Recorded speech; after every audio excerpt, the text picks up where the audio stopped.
एक बार फिर trolley bag के अंदर से शव बरामद होने से इलाके में सनसनी फैल गई है। आप सबका स्वागत है न्यूज़ लाइन कोलकाता में। बैरकपुर कल्याणी एक्सप्रेस के पास सोदपुर सूरागाछा इलाके में कैब से ट्रॉली बैग के अंदर से शव बरामद हुई। पुलिस सूत्रों के अनुसार दमदम नागेर बाजार से दो व्यक्ति एक कैब बुक कर निमता के रास्ते सूरागाछा होते हुए सोदपुर महिषपोता के पास बैरकपुर कल्याणी एक्सप्रेस वे के किनारे एक अंधेरी जगह पर गाड़ी रोकने को कहते हैं। कैब चालक को शक होने पर उसने पूछताछ शुरू कर दी। यहाँ क्यों रुका जा रहा है, इस बात पर उन दोनों व्यक्तियों से उसकी बहस भी हुई। उसी समय घोला थाने की गश्ती पुलिस वहां से गुजर रही थी।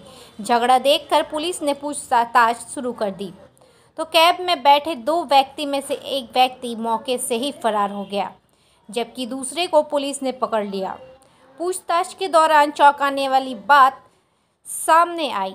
जब पुलिस ने कैब की तलाशी ली तो कार की डिक्की से एक ट्रॉली बैग दिखी। जब बैग खोला गया तो उसके अंदर से एक व्यक्ति का शव बरामद हुआ। खबर मिलते ही घोला थाने की बड़ी पुलिस टीम मौके पर पहुंची। आज शव को कब्जे में लेकर जांच शुरू कर दी है। इस मामले की जांच घोला थाना और नागेर बाजार थाना पुलिस कर रही है। যেটা শুনতে পাওয়া গেছে এখনো পর্যন্ত ওই আমাদের লোকাল থানার গাড়ি ঘোরাঘুরি করছিল হাইওয়েতে, তখন দেখতে পাই যে একটা গাড়ি এসে দাঁড়িয়ে একটা ব্যাগ নামাচ্ছে। তো দেখে সন্দেহ হয়, ওরা কাছে গিয়ে যায়, যে কথা বলে। তো ওরা জিজ্ঞাসাবাদ করাতে ঠিক করে অ্যান্সার দিতে পারছিল না। প্রথমে বললো যে গাড়িতে কিছু ক্লথ আছে, অমুক আছে, এইসব বলছিল। তারপরে পরবর্তীকালে যখন আরও জিজ্ঞাসাবাদ করা হয়, ডিটেল বলতে পারে না, তখনই ধরা হয়।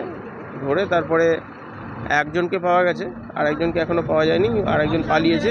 আমরা চেষ্টা করছি বলে জানতে পারলাম। এরা যতদূর খবর আছে কলকাতার দিক থেকে নিয়ে এসছে। এক্স্যাক্ট জায়গাটা কোথায় আছে, কোথায় কিভাবে হলো, সেটা এখনো তদন্ত সাপেক্ষ ব্যাপার। ওটা দেখা হচ্ছে যে কিভাবে কোথা থেকে করা হয়েছে। আমরা চেষ্টা করছি বাকিটা। হ্যাঁ, গ্রেপ্তার বলতে একজনকে আমরা এখনো পাওয়া গেছে, কথাবার্তা বলা হচ্ছে, জিজ্ঞাসাবাদ করা হচ্ছে কিভাবে কি করেছে, কি ডিটেলস। আপাতত এইটুকুই পাওয়া গেছে। বাকি অন্যান্য জিনিসপত্র যেগুলো যা রয়েছে এখন তদন্তের সাপেক্ষে পুরোটা বলতে পারছি না। তদন্তের চেষ্টা করা হচ্ছে বাকিকে খুঁজে বার করা এবং পুরো ডিটেলসটা বার করা, যে কিভাবে মারলো, কোথায়, কিভাবে। বডিটা কি অবস্থায় ছিল? বাঁধা অবস্থায় ছিল বডিটা। মুখও বাঁধা অবস্থায় ছিল, সেলো টেপ দিয়ে আটকানো ছিল, মুখ হাত পা আটকানো ছিল। সেই অবস্থায় গাড়িতে ট্রলির ভেতরে পাওয়া গেল।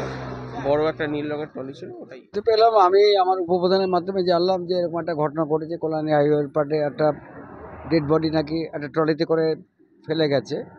তো এই ঘটনা সত্যি আমরা আতঙ্কিত, কিন্তু পুলিশ প্রশাসন যথেষ্ট সজাগ এবং তারা সতর্কতার সঙ্গে কাজ করছেন। আমরা আশা করব পুলিশ। আপনারা কি চাইছেন যে এই এলাকাতে আরো বেশি একটু পুলিশ প্রশাসন যাতে পুলিশ পিকেটিং একটু ব্যবস্থা হয়, তাহলে যদি ব্যবস্থা হয় খুব ভালো হয়। হ্যাঁ, অন্ধকার জায়গা বলেই কি এরকম ধরনের? অন্ধকার খুব একটা নেই তো, লাইট তো লেগে গেছে অলরেডি। হয়তো দু চার দিনের মধ্যে লাইটগুলো জ্বলেও যাবে। ফাঁকা জায়গা বলেই কি ধরনের? হয়তো ফাঁকা জায়গায় এরা সুযোগ খুঁজছিল।